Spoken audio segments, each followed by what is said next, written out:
హైదరాబాద్లో హైడ్రా ఇప్పుడు వణుకు పుట్టిస్తోంది. ఆక్రమణదారులు ఎవరైనా సరే వదిలేది లేదంటూ సీఎం రేవంత్ రెడ్డి నుంచి హైడ్రా బాధ్యులు రంగనాథ్ వరకు అంతా వార్నింగ్లు ఇస్తున్నారు. అయితే నివాస స్థలాల జోలికి పోమని చెప్పినటువంటి ఒక స్టేట్మెంట్ అయితే ఆక్రమణలో నిర్మాణంలో ఉన్నటువంటి వాటినే కూల్చేస్తామన్నటువంటి మరొక స్టేట్మెంట్. అయితే హైడ్రా స్టేట్మెంట్లతో పాటు రేవంత్ రెడ్డి ఇస్తున్నటువంటి స్టేట్మెంట్లు కూడా రోజుకో విధంగా మారుతున్నటువంటి నేపథ్యంలో ఒత్తిళ్లు ఏమన్నా పనిచేస్తున్నాయా? రేవంత్ రెడ్డిని వెనక్కి లాగుతున్నారా, వెనక్కి తగ్గుతున్నారా అనేటువంటిదే కీలక అంశం. ఇదే అంశంపై ఇన్ డీటెయిల్గా చర్చిద్దాం ఎక్స్ ఎమ్మెల్యే అలాగే ఉమ్మడి రాష్ట్ర ఆర్టీసీ మాజీ చైర్మన్ గోనె ప్రకాష్ రావు గారితో. సార్ నమస్కారం. సార్ సార్ మొన్నటి వరకు నివాస స్థలాల జోలికి ఎట్టి పరిస్థితుల్లో పోము అనేటువంటిది రంగనాథ్ గారి నుంచి సీఎం గారి స్టేట్మెంట్. నిన్న చూస్తే మాదాపూర్లో సున్నం చెరువులో వాళ్ళ ఆదివారం ఉదయాన్నే ప్రొక్లైన్లు బుల్డోజర్లు పోయి చేసుకుని వచ్చాయి. నివాస స్థలాల జోలికి పోము అన్నటువంటి రేవంత్ రెడ్డి గారే మళ్ళీ ఈరోజు పోలీస్ అకాడమీలో ఆక్రమణలో ఉన్నటువంటి వాళ్ళు ఎవరైనా కూడా విడిచిపెట్టి వెళ్ళిపోండి, ఎట్టి పరిస్థితుల్లో వెనక్కి తగ్గేదే లేదు, హైడ్రాని స్ట్రెంగ్తన్ చేస్తాను, చెరువుల్ని వీటన్నింటినీ కాపాడుతాననేటువంటి రేవంత్ రెడ్డి గారి స్టేట్మెంట్ ఈ రోజు సార్ ఇప్పుడు పోలీస్ అకాడమీలో ఏం జరుగుతోంది అనేది జస్ట్ ఇప్పుడే సార్ ఒక గంట క్రితం స్టేట్మెంట్ అనమాట. మొన్నటి వరకు నివాస స్థలాలు లేవు, మళ్ళీ తర్వాత ఇంకొక స్టేట్మెంట్. ఇవంతా చూస్తుంటే హై పవర్ ఒత్తిళ్లు ఏమైనా పనిచేస్తున్నాయా? రేవంత్ రెడ్డి నుంచి రంగనాథ్ గారు వరకు ఎందుకు స్టేట్మెంట్లు మారుస్తున్నారు? అసలు హైడ్రా కూల్చివేతల తీరం ఎటు చేరుతుంది? సార్ ఒకటి మొదలు చూసినప్పుడు మాత్రము బాగా స్ట్రాంగ్గా ఈవెన్ భగవద్గీత ఇష్యూలో చెప్పినప్పుడు కానీ అది అయింది. మొన్న ఎప్పుడైతే సున్నం చెరువు దగ్గర జరిగిన సంఘటన, అక్కడ నార్సింగ్ ఏరియాలో అది మన టువర్డ్స్ ఎయిర్పోర్ట్ పోతా ఉంటే రాజేంద్ర నగర్ ఏరియాలో అయిన తర్వాత కొంత మిడిల్ క్లాస్ ఎవరైతున్నారో కొంత రియాక్షన్ వచ్చినట్టు కనిపించింది. కాకుండా కొంత ఢిల్లీ నుంచి కూడా కొంత ఫాస్ట్ కాకుండా ఇట్ విల్ బి కొంత టైం ఇచ్చి చేయమని ఏదో ఇన్స్ట్రక్షన్స్ ఉన్నట్టున్నాయి. అందుకోసం సున్నం చెరువు అవుతా ఉంటేనే తర్వాతనే ఒక క్లారిఫికేషన్ ప్రెస్ నోట్ వచ్చారు. ఎవరిది? మన రంగనాథ్ గారిది. ఎవరైతే నివాసాలు ఉంటారో వాళ్ళను మేము కూల్చము, కానీ కంప్లీట్ మేము నోటీసులు ఇస్తామా ఇవ్వమా అనేది దాంట్లో క్లారిటీ ఏది లేదు. ఓకే, కూల్చము. ఎక్కడైతే ఎఫ్టీఎల్ ఫుల్ ట్యాంక్ లెవెల్ కానీ తర్వాత బఫర్ జోన్లు ఎక్కడైతే వచ్చినాయో, కొత్త కట్టడాలు అయితే ఉంటాయో, నివాస స్థలాలు ఉన్నాయో అతిక్రమించిన వాళ్ళని మేము కూలగొడతామని చెప్పారు. కానీ అక్కడ క్లారిటీగా ఏదైతుందో గతంలో చూసినప్పుడు కానీ కొంత నివాస సున్నం దగ్గర కానీ ఆ స్టేట్మెంట్ ఇచ్చే రోజు కంటే మార్నింగ్ కానీ రాజేంద్ర నగర్ ఏరియాలో కానీ అక్కడ వాళ్ళకి ఎటువంటి నోటీసులు ఇవ్వకుండా కూడా కూలగట్టిన సంఘటన మనకు క్లారిటీ కనిపిస్తుంది. Okay sir. నాగార్జున గారిది కూడా ఏదైతుందో ఓన్లీ ఫర్ గేట్కు అంటే గతంలో ఉంది అనుకోండి అది. బట్ అది చేయడంలో ఆల్రెడీ కొన్ని ఇంటర్వ్యూస్లో కూడా నాకు ఆయన మాట అంటే పెద్దవాళ్ళని కూడా వదిలిపెట్టమనే దానికోసం ఏదైతుందో అది ఒక Nagarjuna first already case build up అయి ఉంది, పర్మిషన్స్ లేవు కనుక దాన్ని కొట్టేసిండు. అంటే భయము అనేది కలగాలనేది ఒకటి చూపెట్టారు. కొంచెము ఇప్పుడు ఆల్రెడీ ఫాతిమా కాలేజ్ ఉంది, ఆయన స్టేట్మెంట్ ఇచ్చాడు, ఎవరినైనా వదిలిపెట్టమని ముఖ్యమంత్రి గారు భగవద్గీత ఇవని చెప్పారు. అవసరం లేదు ఎకడమిక్ ఇయర్ అని చెప్పి. అటువంటిప్పుడు మరి మల్లారెడ్డి గారిది మొదలు కూలగొట్టారు కదా ఒక 3 నెలల కింద, 4 నెలల 5 నెలల కింద పార్లమెంట్ ఎలక్షన్ కంటే ముందు మనం చూసాం కదా. అవును సార్. ఎందుకు కూలగొట్టింది? మరి అది ఎడ్యుకేషన్ ఇన్స్టిట్యూషనే కదా, ఎందుకు కూలగొట్టినట్టు? అది ఎందుకు కూలగొట్టినట్టు? అవును సార్. తో రైట్, ఏది ఏమైనా పర్లే, ఎవరైతే హార్ట్స్ చేసుకొని 30 ఏళ్ళకెళ్ళి 40 ఏళ్ళకెళ్ళి, ఇప్పుడు నాగార్జున పక్క కూడా మనం చూసాం కోర్టులో ఉన్నాయి, వాళ్ళు 40-50 ఏళ్ళకెళ్ళి ఉన్నవాళ్ళు. ఆ ల్యాండ్ కూడా డిస్ప్యూట్ నడుస్తుంది అక్కడ. మీకు యశోద పక్క కూడా ఒక 300-400 ఎకరాలు ఇప్పటికి still is going on dispute, 340 acresది. నిన్న కూడా మొన్న సోషల్ మీడియాలో వచ్చింది, దాంట్లో కూడా మా మిత్రులు అంటే తీసుకున్న వాళ్ళు ఉన్నారు. ఏదో ఇవాళ మార్నింగే నేను మాట్లాడితే 20 ఎకరాల జడ్జిమెంట్ వచ్చింది, కాంప్రమైజ్ అయింది, 800 yards తీసుకున్నాను. ఒక నాకు దగ్గర మిత్రుడు, ఓకే సార్, మిత్రుడు కూడా చెప్పాడు అయిపోతుంది అదని చెప్పి. దాంట్లో ఎవరైతే ల్యాండ్ తీసుకున్న వాళ్ళు కూడా నాకు వాళ్ళు మిత్రులే, చాలా దగ్గర మిత్రులు, దాదాపు 35-40 ఏళ్ళకెళ్ళి రియల్ ఎస్టేట్లో ఉన్నారు. ఈ డిస్ప్యూట్స్ ఇవన్నీ నడుస్తూనే ఉంటాయి అనుకోండి. ఏదేమైనా కొంచెము ఇప్పుడు ఈ నిర్ణయం అనేది రాబోయే రోజుల్లో ఖచ్చితంగా జరుగుతుంది. ఈ పరిధి ఏదైతుందో ఎంటైర్ అన్ని జిల్లాలకు కూడా బాగా రెస్పాన్స్ వస్తుంది ప్రజల నుంచి. కానీ ఎవరైతే చిన్న సన్నగా మిడిల్ క్లాస్ ఉన్నారో 60 గజాలు 70 గజాల్లో చెరువు పక్క వేసుకున్నారు, అట్లంటే ఇప్పుడు ఈ మన మ్యారెట్ ఉంది కదా, సార్ మ్యారెట్ది మీరు మ్యాప్ తీయండి, ఏదైతుందో ముంగట ఏదైతుందో వాటర్ ఫాల్ లెక్క చేసింది, అది ఆ కాలువకు మట్టి పోసి కట్టింది అది మ్యారెట్. ప్రభాకర్ రెడ్డి గారు రాజ్యసభది. అవును సార్. ఇక్కడ నుంచి అక్కడ చూసినాం మేము. 72 నుంచి హైదరాబాద్లో ఉంటున్నాం. ఈ అశోక్ నగర్ తర్వాత కోరంటి దగ్గర మొత్తం ఏదైతుందో ఎంత కాలువ ఉండేది, అటువంటిది మొత్తం ఏదైతుందో కట్టడాలు జరిగినాయి. ఏది గండిపెట్టి దాంట్లోకి వెళ్ళి నీళ్ళు వాటర్ కిందికి వెళ్ళిపోతుంది కదా. ఫస్ట్ మ్యారేట్ హోటల్ దగ్గర నుంచి వెళ్తుంది, స్టార్ట్ అయ్యి కిందికి వెళ్ళిపోతుండేది. ప్రభాకర్ రెడ్డి గారు మినర్వా మ్యారెట్ గ్రూప్ వేరే వైస్రాయ్ని మ్యారేట్ చేశారు, మ్యారెట్ గ్రూప్కి ఇచ్చారనుకోండి. బట్ అక్కడ ఖచ్చితంగా అది అక్రమంగా నిర్మించింది ఆ పోర్టికో దగ్గర. 100%, 100 కాదు 150 కోట్ల భారత జనాభా, 150 కోట్ల పర్సెంటేజ్ అది. ఇంత పెద్ద వెడల్పుండి అక్కడ తీసేదైతుందో పోర్టికోకి ఏదైతుందో మొత్తం మట్టిని పోయడం జరిగింది. అట్లే ఈరోజు ఏదైతుందో కొన్ని వేల లారీలు ప్రకాష్ నగర్లో ప్రేమ్ సాగర్ రావు ఎమ్మెల్యే ఆఫ్ మంచిర్యాల్, వేల వేల వేల లారీలు నా కళ్ళతో చూశాను. మొత్తం అక్కడ పెద్ద నాలి ఉండే ప్రకాష్ నగర్లో. ఇప్పుడు మీరు 100,000 మందిని ఇంటర్వ్యూ తీసుకోండి. అక్కడ మొత్తం చేసేది అవుతుందో అక్కడ సైటింగ్ చేసి ఆయన ఇల్లు ఉంది, పెద్ద అపార్ట్మెంట్లు కూడా రైల్వే ట్రాక్ పక్క పెట్టాడు. మొత్తం నాలా ఉండే. Okay sir. మొత్తం ఏదైతుందో వాటర్ వెళ్ళిపోతుండే. ఇప్పుడు చిన్నగా రైలు ట్రాక్ కింద చిన్న వెళ్ళి ఈ గండిపేట ట్యాంకులకు వస్తుంది. ఇవన్నీ ఉన్నాయి. తో ఏది ఏమైనా చిన్న కుటుంబాలు ఏదైతున్నాయో వాళ్ళకు నోటీస్ ఇవ్వండి. నెల 2 నెలల 3 నెలల్లో వాళ్ళకి ఆల్టర్నేటివ్ 2 బెడ్రూమ్ స్కీమ్ ఉంది. కేంద్రం నుంచి కూడా నిధులు వస్తున్నాయి. వాళ్ళకి ఏదైనా అరేంజ్ చేసేది అవుతుందో, మీరు జాగా ఉంటే మీరు 5 lakhs ఇస్తా అంటుండ్రు కదా. ఎవరైతే ఈ చెరువులకు కానీ కుంటలకు కానీ ఈ హైదరాబాద్ అంతా నీటితో నిండిపోకుండా ఇవన్నీ సక్రమంగా జరగాలంటే వాళ్ళకి ఆల్టర్నేటివ్ 1000 ఎకరాలు ఉంది ఇక్కడ ఇంకా ప్రభుత్వాన్ని. వాళ్ళకి అలాట్ చేసి అక్కడ 60 గజాలు 50 గజాలు 70 గజాలు అలాట్ చేసేది అవుతుందో ఇల్లుకు ఏదైనా కార్యక్రమం చేయండి. 5 లక్షలు కాదు 2 లక్షలు 3 లక్షలు ఇస్తే ఏదో రేకులతో కట్టుకుంటారు వాళ్ళు. ₹1,00,000 సాయం చేయండి. కానీ ఖచ్చితంగా ఈ కార్యక్రమం ఏదైతుందో ఇవాళ టీం మీరు అడ్రస్ చేసింది అయితే నాకు తెలియదు సార్. టీం చేస్తుండు, పోలీస్ స్టేషను, తర్వాత స్టాఫ్ను, ఇరిగేషను, ఇవన్నీ ఏదైతుందో చర్యలు ఖచ్చితంగా ఈ కార్యక్రమం అనేది జరగడం ఖాయం. కానీ స్లో. ఇప్పుడు నోటీసులు ఇచ్చిండ్రు దుర్గం చెరువు సార్ 1 month అని నోటీస్ ఇచ్చిండ్రు. ఆల్రెడీ ఇచ్చిండ్రు కదా, మార్కింగ్ చేసిండ్రు కదా. 1 month అయిపోతుంది కదా. మరి 3వ తారీఖు పోయినా ఎలాంటి ఇప్పుడు 9 అవుతుంది కదా. వాటిపై చర్యలు ఎవరైతే ఇంతవరకు నోటీసులు ఇచ్చిండ్రో వాటిపై చర్యలు ఏందో అనేది నువ్వు బహిర్గతం చేయాలి కదా. ఖచ్చితంగా చెప్పాలి. ఇప్పటి వరకు కొన్ని 100 ఇంటర్వ్యూస్ ఇచ్చాడు ఏ అధికారి. రంగనాథ్ గారు నేను తప్పబట్టడం కాదు, నీకు డ్యూటీ చేసిన నువ్వు ఇంటర్వ్యూస్ ఇచ్చే అవసరం ఏందండి? You are not suppose to. ఇది రాష్ట్రపతి పరిపాలన కాదు, ప్రెసిడెంట్ రూల్ కాదు. ఇక్కడ గవర్నమెంట్ ఉంది, జవాబుదారీ గవర్నమెంట్ చెప్పాలా.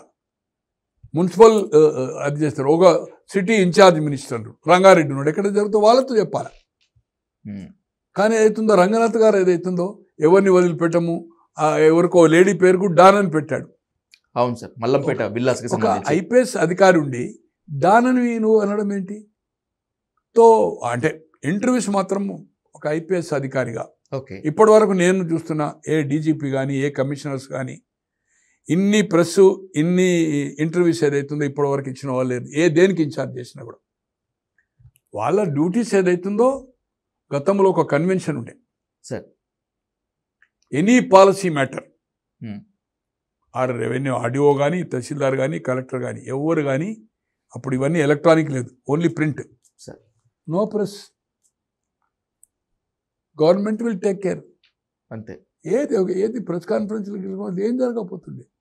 ఓన్లీ శాసనసభ్యుల, అక్కడ ఉండే మున్సిపల్ చైర్మన్ల, సమితి ప్రెసిడెంట్ల, సర్పంచ్ల వాళ్ళే ఇచ్చేవాళ్ళు. అధికారులు ఎవరు ప్రెస్ కాన్ఫరెన్స్ చేసేవాళ్ళు కాదు. అటువంటిది ఏదైతుందో ఈరోజు రంగనాథ్ గారు కూడా ఇన్ని ఇంటర్వ్యూలు మాత్రం నేను అనుకుంటాను 100 ఇంటర్వ్యూస్ ఇస్తున్నారు. ఇది చాలా తప్పు. ఓకే, అవసరం లేదు. నీ పని నువ్వు చేసుకుంటా పో, నీకు ఉండే అధికారాలు పని చేసుకుంటావు. మేము ఎవరిని వదిలిపెట్టాం, ఒకరికి పేర్లు పెట్టి వాళ్ళకి ఏదో డాన్ అనడము వాళ్ళ బ్యాక్ పొలిటికల్ ఇన్ఫ్లుయెన్స్ ఉంది. ప్రతి మనిషి ఆల్రెడీ పొలిటికల్ ఇన్ఫ్లుయెన్సే. ప్రసూతికి హాస్పిటల్ పోతే మన అపోలో లాంటి యశోద లాంటి పోతే కూడా ఎవరన్నా ఒక ఎమ్మెల్యేతోటో ఎంపీతోటో లేకపోతే ఎవరన్నా అక్కడ ఉండే ప్రజాప్రతినిధితో చెప్పించే కోట్ల రూపాయలు లక్షల రూపాయలు ఫీజులు ఇస్తూ కూడా చెప్పిస్తుండ్రు మంచిగా చూడమని. ప్రతి ఒక్కరికి పొలిటికల్ ఏదో ఉంటుంది, పొలిటికల్ షెల్టర్ ఉంటుంది. ఎవరు వస్తే వాళ్ళని మేనేజ్ చేస్తుండని ఒక ఐపీఎస్ అధికారిగా ఉండి, అంత సీనియర్ అధికారిగా ఉండి ఈ విధంగా ప్రెస్ కాన్ఫరెన్స్ చేయడం మాత్రం ఇది తప్పు. ఇక్కడ ప్రభుత్వం ఉందండి, ప్రభుత్వంలో ఉండే ప్రజాప్రతినిధులు చేయాలి, కన్సర్న్ మినిస్టర్ చేయాలి. కానీ ఏదైతుందో ఒక ఐపీఎస్ అధికారిగా ఇచ్చింది ఇంత ఇంటర్వ్యూలు గంటలు గంటలు ఇంటర్వ్యూ ఇవ్వడం తప్పు. ఏది ఏమైనా దీనికి టీం ఉంటున్నది, ఫండ్స్ అలొకేషన్ చేస్తున్నారు, ఖచ్చితంగా చర్యలు ఉంటాయి. కానీ స్లో మేనర్, దీంట్లో ఖచ్చితంగా రాజకీయ ఒత్తిడి ఉంది. దాంట్లో నాకున్న సమాచారం ఏదైతుందో సలావుద్దీన్ అసదుద్దీన్ ఓవాస్ గారు కూడా ఏదైతుందో అధిష్టానం ఒక చూసి తీసుకెళ్లారు. వాళ్ళు కూడా ఏదైతుందో నీకు మిత్రపక్షం అన్నట్టే కదా ఇప్పుడు, అంతే కదండి. You can convince. చెర్లగట్టారు, ఒక ప్రజాప్రాతినిధ్యం చేస్తున్నావు, పొఫర్చన్ అన్ని ప్రభుత్వం అంటే ప్రభుత్వానికి ఇప్పుడు ఇలా మున్సిపాలిటీ క్వశ్చన్ చేసిండు. ఎగ్జాంపుల్ ఏది ట్యాంక్ బండ్ దగ్గర మెయిన్ మున్సిపాలిటీ ఉంది కదా, తర్వాత నెక్లెస్ రోడ్ ఉన్నాయి. ఏది ప్రభుత్వానికి ఏదైతుందో కొంత వెసులుబాటు ఉంటుంది ఓ ఎంటర్టైన్మెంట్ జోన్కు, దానికోసం ఏదైతుందో. కానీ ఇట్ ఈజ్ నాట్ అఫ్ ఏదైతుందో దానికోసం చేస్తున్నది తప్పితే ఏదైతుందో ప్రభుత్వం వాళ్ళ కోసం కాదు, అది ప్రజా అవసరాల కోసం. దానికి దీనికి మీరు డిఫరెన్స్ ఉంటుంది, ఇండివిజువల్కును ప్రభుత్వానికి. నిజంగానే అదే కోర్టు కనుక తీర్పిస్తే దాన్ని కూడా కొట్టేస్తారు. ఏమున్నది, మున్సిపల్ ఆఫీసు నెక్సెస్ రోడ్ మీద కూడా తీసేస్తారు. ఏం డిఫరెన్స్ పడేది? ఓపెన్ గార్డెన్ పెడతారు, లాన్ పెడతారు, ఓపెన్ లాన్ పెడతారండి, అంతే సార్. మొబైల్ ఇలా మెరీనా బీచ్ ఎక్కడైనా బీచ్లలో ఏమున్నాయి, బాంబేలో కానీ అవుతుందో తోపుడు బండ్లు వెహికల్ పోతే ఏదైతుందో వెహికల్ పెట్టుకుంటుంది. నైట్లో వాడు ఏందో చాట్లు తర్వాత టీ బిస్కెట్ ఇచ్చేస్తాడు, మళ్ళీ వచ్చేస్తే తెల్లారి వరకు వాళ్ళే క్లీన్ చేసుకుంటారు, అది రూల్స్ పెడతారు, అయిపోతుంది కదా. ఆడ లేకపోతే ఏమవుతుంది? నథింగ్, అంతే సార్. ఇలా ఇప్పుడు రెడీమేడ్ వెహికల్స్ ఉంటున్నాయి, వెహికల్ పెద్ద మన ఏంది ట్రాలీస్ తీసుకుపోయి దానిలో టేబుల్ ఉంటాయి, గేబుల్ ఉంటాయి, పోతుంది, దాని మీద కూర్చుంటారు, తింటారు. సో ఏది ఎవరైనా కూడా ఈరోజు హైదరాబాద్ను రక్షించుకోవాల్సిన అవసరం ఉంది సార్.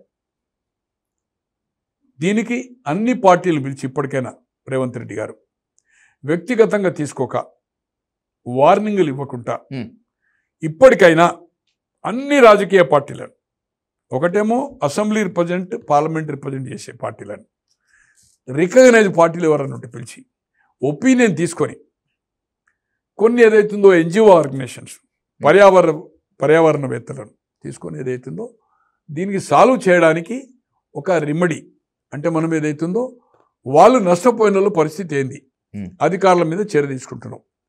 చర్య కాదు, రికవరీ కూడా కావాలి కదా, ఖచ్చితంగా నష్టానికి రికవరీ కూడా కావాలి కదా. ఎవరైతే బిల్డర్ ఉన్నారో బిల్డర్కి రికవరీయా? ఇప్పుడు బ్యాంక్స్ ఉన్నది, ఒక బ్యాంకును మనం ముంచినప్పుడు ఏదైతుందో ఒక తనఖా పెట్టిందే కాక కొత్త బైలాస్ వచ్చినాయట, ఇంకో అతని మీదగానే అతని కుటుంబ సభ్యులు దాన్ని కూడా సీజ్ చేయొచ్చు, తనఖా పెట్టింది కాక.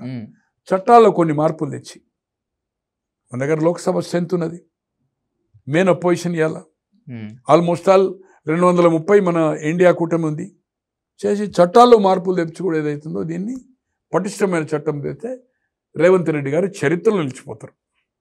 నేను అనుకోను కదా, అంటే నిన్న ఈదున కొంత స్లో డౌన్ అయింది, ఎంతైతే ఫాస్ట్గా అనుకున్నారో కాకుండా ఓకే సార్ స్లో డౌన్ అయింది. నిర్ణయం మాత్రము వెనుకపోతాడని మాత్రం నేను అనుకోను. వెనుకపోయినప్పుడు ఏదైతుందో ఖచ్చితంగా దీని పరిణామము అతని సీటుకి ఎసరు వస్తుంది సార్. నిజంగా మీరు చెప్పినట్లుగా హైడ్రా చర్యలని, కూల్చివేతల్ని, ఆక్రమణదారులను తొలగించడము, చెరువులను రక్షించడము, హైదరాబాద్ని కంటికి రెప్పలా కాపాడుకోవడం ఖచ్చితంగా అభినందించాల్సిందే. ఒక వ్యాలిడ్ పాయింట్ మాట్లాడారు సార్ మీరు. అఖిలపక్ష పార్టీలతో, అన్ని పార్టీలతో ఎందుకు కన్సెసస్ చేయట్లేదు, ఎందుకు మాట్లాడట్లేదు అని చెప్పి. రేవంత్ రెడ్డి ఏకస్వామ్యంగా పోతున్నారా, లేకపోతే అఖిలపక్ష పార్టీ మీటింగ్ పెట్టి ఒకవేళ సలహాలు సూచనలు కనుక పరిగణలోకి తీసుకుంటే లేనిపోయిన ఒత్తిళ్ళు వస్తాయనేటువంటి ఇబ్బంది సార్? ఇది టీఆర్ఎస్ హయాం నుంచి స్టార్ట్ అయిపోయింది. అట్లే అంతకుముందు తెలుగుదేశం కూడా కొంతకాలం అదాగా చేసింది. నో సంప్రదింపులు, మనం ఉన్నది మనం ఏదనుకుంటే అది, ఆడింది ఆట పడిందే పాట. ఇది తప్పు నిర్ణయం. ఓకే. తో ఏదైతుందో రాబోయే రోజుల్లో రేవంత్ రెడ్డి గారు ఇటువంటి ఒక ప్రజా ప్రయోజనాల ఇష్యూస్లో అన్ని పార్టీలను పిలిచి ఇట్లా డిసిషన్ తీసుకుంటే దాని ఇంపాక్ట్ ఇంకా చాలా మంచి పేరు వస్తుంది. ఇప్పటి నుంచి అయినా ఇటువంటి ఇది పెద్ద ఇష్యూ. ఈ ఇష్యూని ఏదైతుందో ఖచ్చితంగా అన్ని పార్టీలతో చర్చిస్తే ఏ పార్టీ దీన్ని వ్యతిరేకం చేయదు. చేయడం కూడా లేదు కదా. అవును సార్. వాళ్ళకి ఆల్టర్నేటివ్ చూపు అంటుండ్రు కదా ఎవరన్నా పేదోళ్ళకు. కొన్నోడు అంటే కొన్నోడిది మనం ఏం చేయలేం. 10 కోట్లు 20 కోట్లు పెట్టి ఏదైతుందో అవకాశం ఏదైతుందో అతనికి అక్కడి నుంచి వాల్యుబుల్ మెటీరియల్ని తీసుకునే అవకాశం ఇవ్వడం అంతే. పోయి అటువంటి కొన్ని వేల మంది ఉన్నారు అనుకుందాం అపార్ట్మెంట్లకు. ప్రభుత్వం ఇవాళ ఎమ్మెల్యేస్కు, ఎంపీస్కు, ఐఏఎస్కు, ఐపీఎస్కు, జర్నలిస్టులకు, అందరికీ, ఫ్రీడమ్ ఫైటర్లకు, స్పోర్ట్స్ మెన్స్కు అందరికీ మనము 1000 ఎకరాలు ఇస్తున్నాం కదా. పార్టీ ఆఫీసులకు 100 ఎకరాలు ఇస్తున్నాం కదా. అవును సార్. వాళ్ళకు ప్లేస్ అలాట్ చేయి. ఓ 4 అపార్ట్మెంట్ ఇప్పుడు Vijay Kumar Reddy Vasavi 8th 9th 10th 3 blocks. దాంట్లో ఒక్కొక్క దాంట్లో ఒక 300 1000 మందికి ఒక సేమ్ అదే ఆ 3 బ్లాక్లు ఎట్లా ఉన్నాయో సేమ్ ఏదైతుందో అలాట్ చేసేసి ల్యాండ్ అలాట్ చేసేది ఉంటే కన్స్ట్రక్షన్ వాళ్ళు సొసైటీ చేసుకుంటారు. Land will be the free, only registration fee తీసుకోండి. అదొక అవకాశం ఉంది కదా. ఆ సూచన కూడా మీరు అన్ని పార్టీలను పిలిచినప్పుడు ఇది ఒక ప్రపోజల్ రావచ్చు కదా. అవును సార్. 1000 ఎకరాలు ఉంది ఇప్పుడు ప్రభుత్వం భూమి. దాతలు ఉన్నారు. ఏదన్నా సెటిల్మెంట్ మీ ప్రభుత్వం ఉన్నది, ఆ ఇద్దరు డిస్ట్రిబ్యూట్స్ను సెటిల్ చేసుకుంటే ఒక్కొక్కడు 500 ఎకరాలు కొట్టాడుతున్నారు. వాళ్ళు ఇద్దరిని పిలవండి, కాంప్రమైజ్ చేసి వాళ్ళకు 100-150 ఇచ్చి 200 ఎకరాలు ప్రభుత్వానికి దానం చేయడానికి రెడీ ఉన్నారు. ఇలా కోర్ట్ ఆఫ్ వార్డ్స్ ప్రాపర్టీ, ప్రభుత్వం కస్టడీలో ఉండే ప్రాపర్టీ, లక్షల కోట్ల రూపాయల ప్రాపర్టీ అలా హైదరాబాద్లో ఉంది, పెండింగ్ ఉంది. చిత్తశుద్ధి ఉంటే ఆ కుటుంబ సభ్యులను గాలిబ్ జంగ్ కానీ తర్వాత మన వీళ్ళు ఉన్నారండి సేమ్ పైగా ఆ ఫ్యామిలీస్ అందరినీ తీసుకొచ్చి మీ దగ్గర కూర్చుండబెట్టి 1000 ఎకరాలు లక్షల కోట్ల రూపాయలు డిస్ట్రిబ్యూట్ ఉన్నాయి. మీరు అది పరిష్కరిస్తా అంటే వాళ్ళందరికీ లాభం జరుగుతుంది. ప్రభుత్వానికి కూడా 50% వాళ్ళు ఇవ్వడానికి రెడీ ఉంటారు. అవును సార్. దాదాపు 80 ఏళ్ళ నుంచి కోట్లు కొట్లాడుకుంటున్నారు. 20 మంది పోయి అలా 2000 మంది అయిన కుటుంబాలు వాళ్ళు. అవును, ముస్లిమ్స్. అవును సార్. ఆ ఫ్యామిలీస్తో నాకు సంబంధం ఉంది, వాళ్ళతో కూర్చుని మాట్లాడాను. పైగా ఇలా నైజాం ఏదైతే ఇప్పుడు పలక్నామా ప్యాలెస్ ఉంది కదా, నైజాం 6కు పైగా వాళ్ళే గిఫ్ట్ ఇచ్చిండ్రు.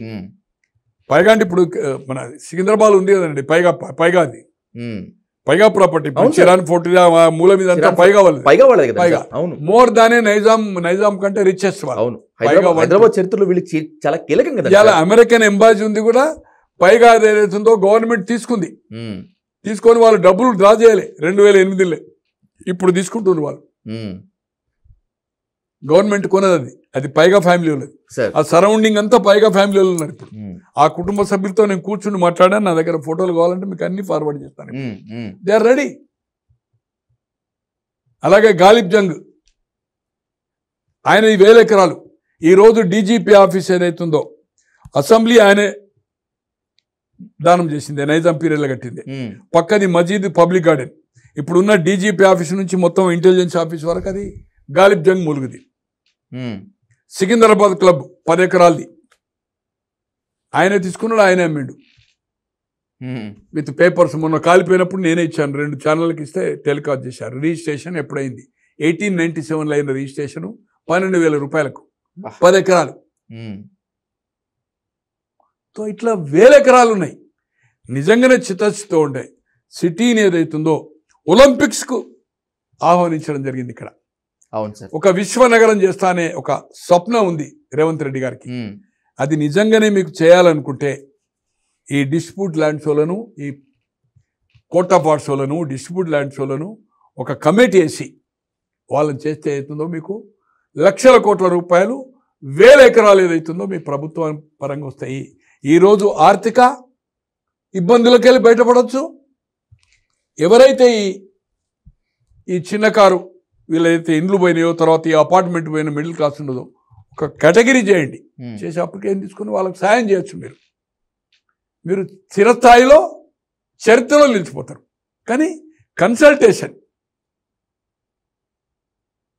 ప్రతిపక్షాలను, మన పాలక పక్షంలో మన అడ్వైజర్లు కాదు, you take BJP, MIM and BRS, CPI, CPM, ఇంకా మిగతా ఏదైతుందో ఇంపార్టెంట్ అనుకునే ఎన్జిఓ ఆర్గనైజేషన్స్ను పిలిచి దీన్ని చేస్తే ఏదైతుందో రేవంత్ రెడ్డి గారు స్థిరస్థాయిలో నిలిచిపోతారు. ఖచ్చితంగా ఒత్తిడి రావడం జరిగింది. దానికోసమే ఆ ప్రెస్ నోట్. ఓకే సార్, దానికే ఒక ప్రెస్ నోట్. కానీ ఈ కార్యక్రమం అనేది కంటిన్యూ అవుతుంది. But it will take delay. కోర్టులు కూడా సహకరిస్తున్నాయి.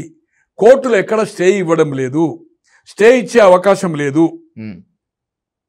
ఏది ఫుల్ ట్యాంక్ ఎఫ్టీఎల్ అంటే ఫుల్ ట్యాంక్ లెవెల్, అవును సార్, బఫర్ జోన్ లెవెల్లో ఉంటే ఏ పరిస్థితిలో కోర్టులు ఇంటర్ఫేర్ కావు. కనుక ఈ నిర్ణయం తీసుకునే ముందు ఇది తీసుకుంటూ ఒకసారి